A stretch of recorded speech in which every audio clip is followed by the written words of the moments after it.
Čaute, moje meno je Mário a vítam vás späť na kanáli Varíme a pečieme. Dlho sme na tomto kanáli nemali žiadnu polievku, tak teraz si ju pripravíme. Bude taká veľmi jednoduchá a bude to mrkvovo-petržlenová s haluškami a s hráškom. Tak poďme si ukázať, čo budeme potrebovať. Mrkvu, petržlen, hrášok, sol, múku, červenú sladkú mletú papriku, olej, vajíčko a krupicu. Ako prvé si očistíme petržlen a mrkvu.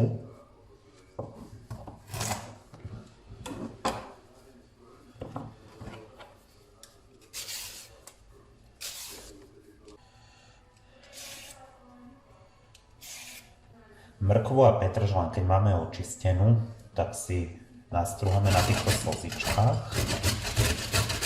Do hrnca sme dali kvapku oleju a pridali sme nastruhaný petržlen a mrkvu a trošku porestujeme. Samozrejme posolíme.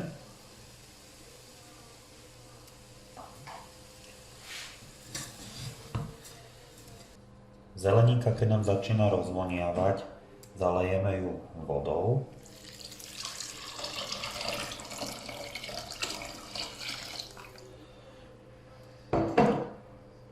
Privedieme do varu. Polievočka, keď nám začala vreť, tak ju zakrieme. A budeme ju variť približne takých 30 minút a ukážeme si, čo budeme robiť ďalej. Prešlo nám 30 minút, polievku sme si preložili na druhý horák, pridali sme do nej hrášok. Samozrejme, hrášok si precete, lebo tam musí ísť bez nálevu. Teraz si ideme urobiť zaprašku. Dali sme si panvicu. Na panvicu dáme trošku oleja.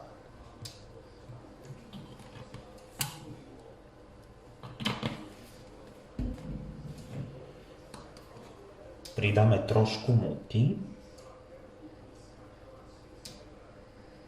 Možno za takú jednu polievkovú lyžicu.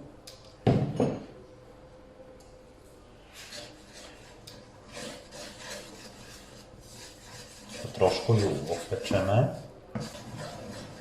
Múka, keď sa nám trošku opražila, pridáme trošku červenej papriky.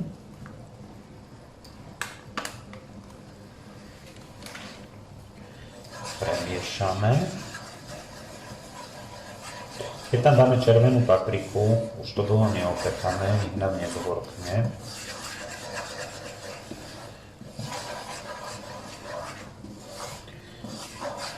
A keď už máme papriku s múkou opečenú, tak prehodíme to do polievky.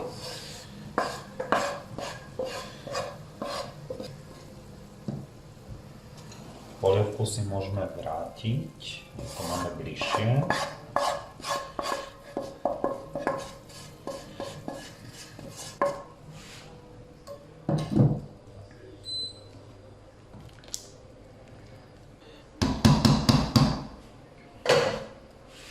A medzi tým, ako sa nám polievka vári, tak si ideme pripraviť halušky.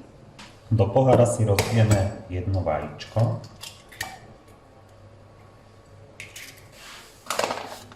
A pridáme krupicu.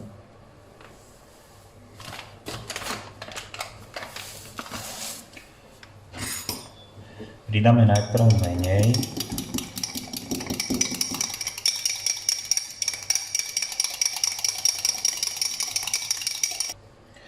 To cesto by sme mali mať také hustejšie. Samozrejme, keď chceme viac halušiek, pridáme ešte vajco navyše. A vidličkou poriadne rozmiešame.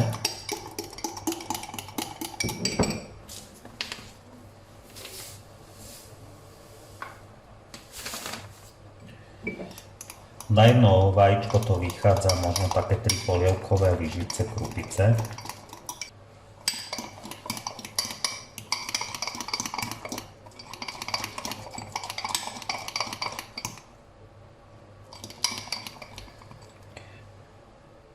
Tak cesto už máme na halušky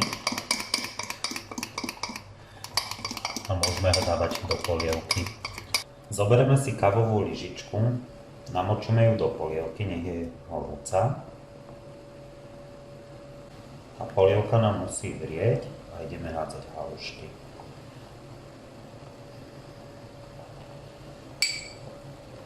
Môžete také menšie, oni v polievke ešte napučia. Pomiešame.